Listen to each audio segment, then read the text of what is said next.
I wanted to show you the condition of your stator coil here, your motor coil.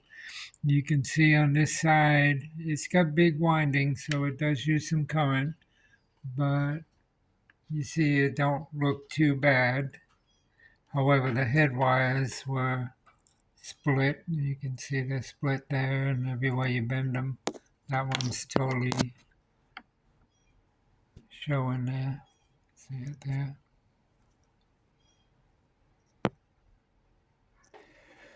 But that's not the worst problem because I'm changing the head wire. Here's the worst problem.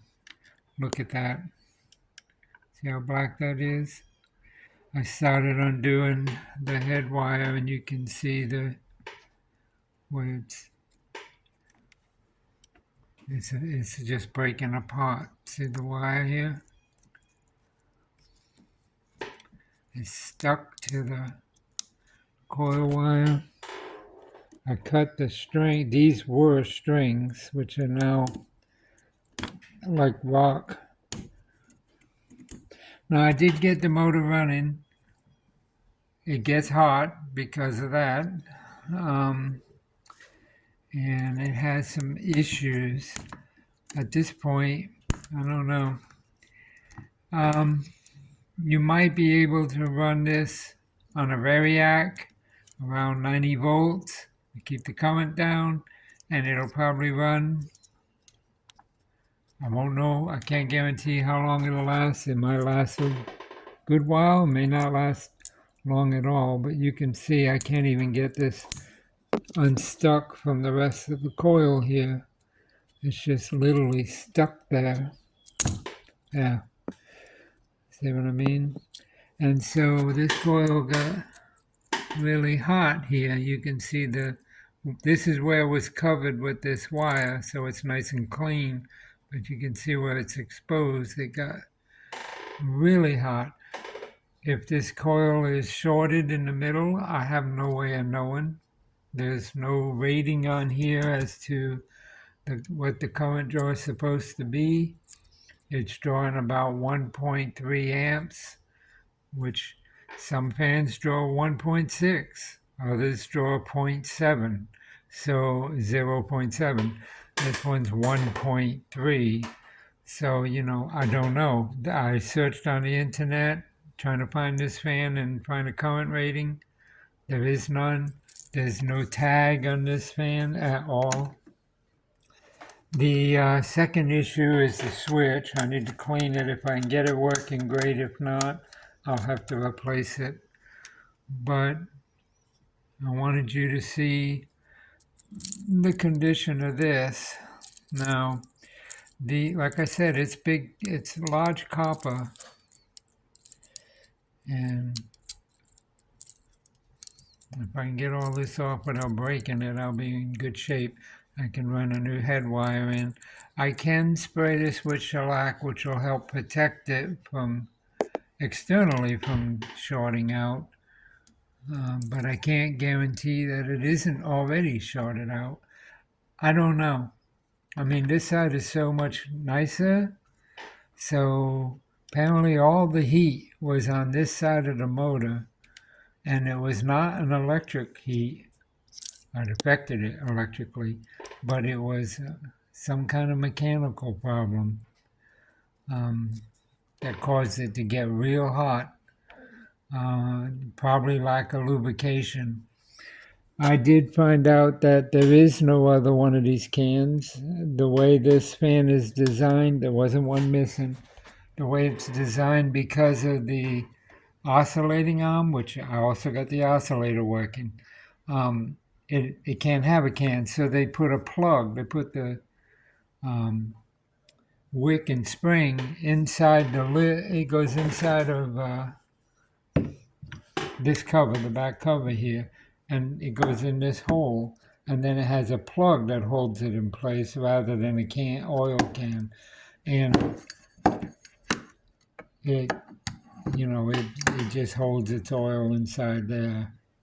It's going to be kind of hard to oil it because you have to tip the pan upside down, which is strange, but it might get oil from I mean, it might hold oil for a while, but once a year you're going to have to take this off and put oil in here. Now it gets grease from the gearbox, so that's the good side. That's this side. That's not the side that had the problem.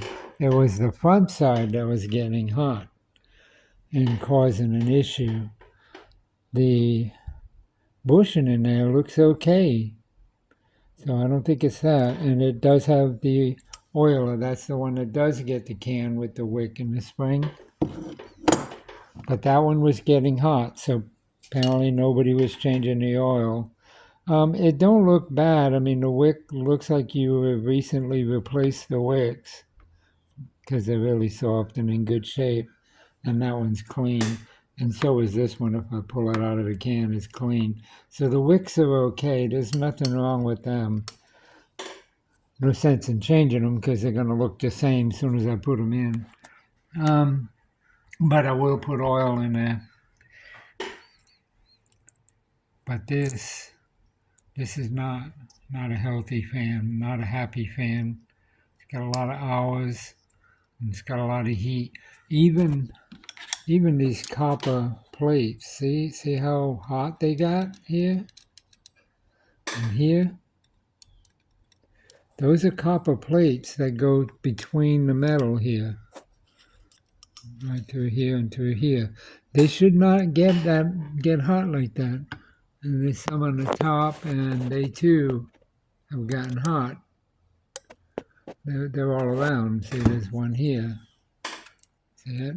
See, you can see the outside edge is black, the inside is clean. So that's causing some problems in the motor itself, in the iron core.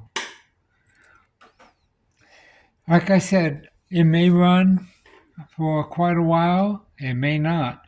So I need to know if you want me to go ahead and put a head wire and a line cord on this and send it back to you with it running, and you get a variac and keep the voltage down so it doesn't burn it out. Or if you want me to just stop, that's your call, but I need to know before I go any further putting more time and expense into it.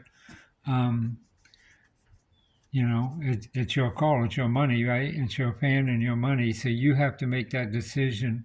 But I uploaded this video so you can see it and get a good understanding of what we're talking about. Now the armature looks okay. It cleaned up nice. I cleaned everything, so everything's been cleaned. And, I put new felt washers on there, but everything cleaned up nice.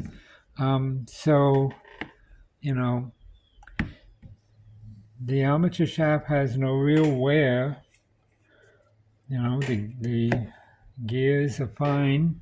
Everything was fine inside the motor. Inside the gearbox. So I don't see any issues anywhere other than here on the front of the coil. And it may be just surface, it may not be serious. However, when it was running, it was getting excessively warm, but I was running it above 90 volts. So if you run it at 90 volts, you probably won't have that problem and it'll last longer. But I can't guarantee it. So there you have it. Just let me know once you watch this video what you want me to do. Thanks for watching.